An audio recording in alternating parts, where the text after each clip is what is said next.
Rob, let's start with the recent success of Oregon. People have called it the decade of the duck, with success in so many different sports. What's it been like to be the leader of that athletic department as you've gone through what's really been an unprecedented period of success? It's been a lot of fun, obviously trying to build on the foundation that was there before, and we've been fortunate to have a lot of great people that have contributed to that. And one of our goals is broad-based excellence around that student-athlete experience.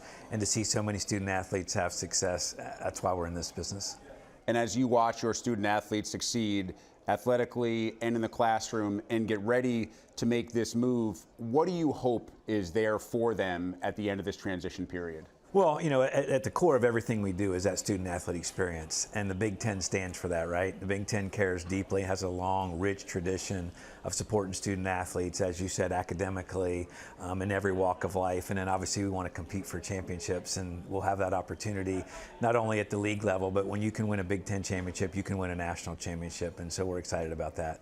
As athletic director, what's been the biggest priority and maybe the toughest part of your job since the transition period officially started, when the announcement was made that Oregon would be joining the Big Ten? Well, we're transitioning to a new league at a big transition time for college athletics. And so it's, trying to finish up in our current league the right way, and then making sure we're good partners in our new league as we all blaze this new trail. So there's been a lot of balls in the air, and there's a lot of logistical things to change, making sure all the I's are dotted and T's are crossed on policy, and then finding where we're going to stay when we go to these new cities. And then, we have so many excited alumni in the Midwest, in the East. So keeping them excited is going to be fun too. From an administrative standpoint, what are those I's that still have to be dotted and T's that still have to be crossed before the official join date arrives? Again, we have to make sure that all of our policies align with Big Ten policies. That's one piece of it. Making sure that we get our schedules and we get our teams determining how and where they're going to travel to. Those are probably the biggest pieces. How much are you looking forward to welcoming current Big Ten athletes or coaches that have maybe never had the chance to be to Eugene or go to the football stadium or watch a basketball game inside your arena? We're extremely excited, as are our fan base. We're sold out on season tickets for football already. So we're extremely excited, and we're very proud of what we've been able to build in Eugene. Our community is extremely supportive, the pageantry around our events, the energy from our student body and from our fans, and we're excited to show our new Big Ten peers what it's like to come compete at Eugene. As we go sports specific, Coach Lanning is obviously a very hot commodity, if you will, and a guy who was talked about as being a wanted man when a lot of high profile jobs opened this past offseason. He said right away, this is my destination job. What does a commitment like that from a young, successful head coach mean? Well, obviously we appreciate the loyalty. We identified Dan for the leadership qualities that we knew would fit in Eugene, and sure enough, they have fit. And for him to send a very clear message that this is where he wants to be.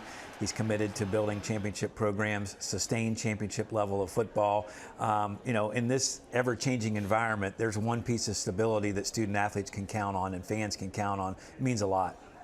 You have a unique perspective when it comes to college football and the college football playoff, of course, and had expansion happened a couple of years earlier, it would have been perhaps more beneficial for Oregon. As for the move that has now been made, has enough been done for the time being? Should we just enjoy, or should we get ready for more change to the CFP?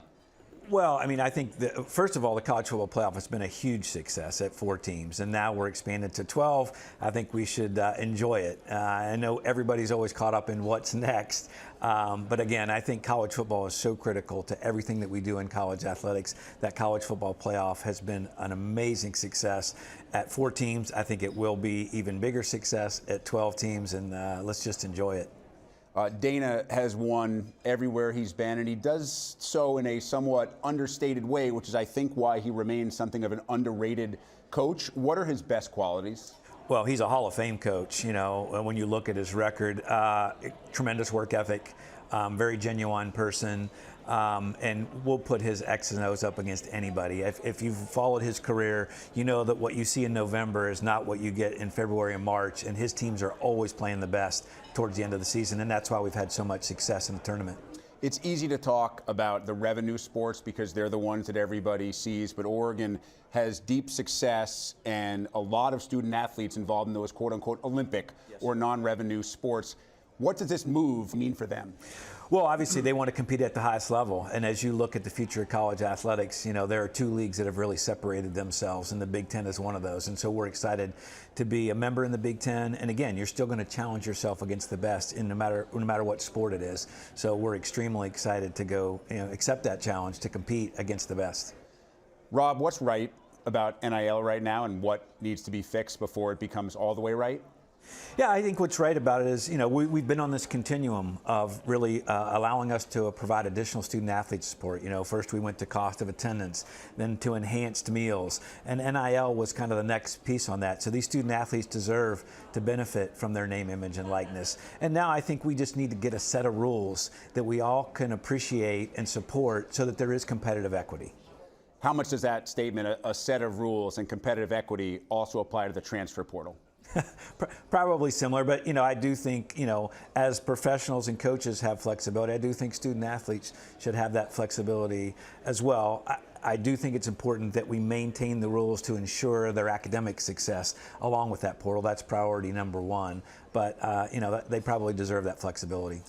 For you, more excited, more nervous about the amount of work that you have to do between now and the start of joining the actual Big Ten, or any other overwhelming emotion? You know, I think it's excitement. You know, obviously there is a lot of work, but, you know, we're not afraid of the work. We are excited. We're excited to get to the Big Ten cities, to be partners of the Big Ten network. I think it's going to be a tremendous first year.